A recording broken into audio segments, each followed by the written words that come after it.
ఓం శ్రీ గురుభ్యో నమః. గురువుగారికి పాదాభివందనాలు. శ్రీ కామాక్షి సత్సంగ సభ్యులందరికీ నా నమస్కారాలు. ఈ రోజు నేను చెప్పబోయే వ్యాఖ్యానం వాసుదేవరావు గారు పాడిన కీర్తన తక్కువేమి మనకు రాముండొక్కడుండు వరకు అనే కీర్తన గురించి వ్యాఖ్యానం చెప్పబోతున్నాను. పరమ రామభక్తులు శ్రీ రామదాసులు గారి జయంతిని పురస్కరించుకొని మన సత్సంగం ద్వారా ఇంతటి మహోత్తర ఆన్లైన్ కార్యక్రమంలో పాల్గొని అంతటి పరమ రామభక్తులు రచించిన కీర్తన గురించి వ్యాఖ్యానం చేయడం చాలా అదృష్టంగా భావిస్తున్నాను.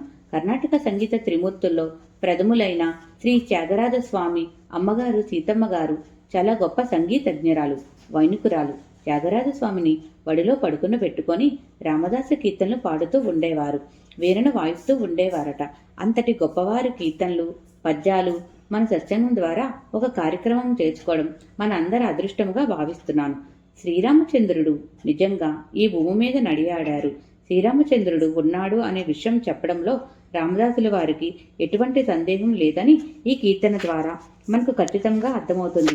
తక్కువేమి మనకు రాముండొక్కడుండు వరకు అనే కీర్తనలోని నేను అన్నదానికంటే మనం అన్న మాటల్లో చాలా ధైర్యం, ఆప్యాయత కనబడుతుంది. నేను పలానా వాళ్ళ తాలూకా అనడంలో వాళ్ళు గొప్పవాళ్ళు కావడం అంతకంటే ఎక్కువ. స్వయంగా భగవంతుడే అంటే ఇంకేముంది, అంతకంటే అదృష్టం, గొప్పతనం. ఇదే విషయాన్ని రామదాసుల వారు మనందరికీ అందించే ధైర్యం, అనురాగం, ఆప్యాయత. శ్రీమన్నారాయణుని దశావతారాల్లో మన కోసం అనేది మనకు చక్కగా అర్థమయ్యే విధంగా ఈ కీర్తనలో తెలియపరిచారు.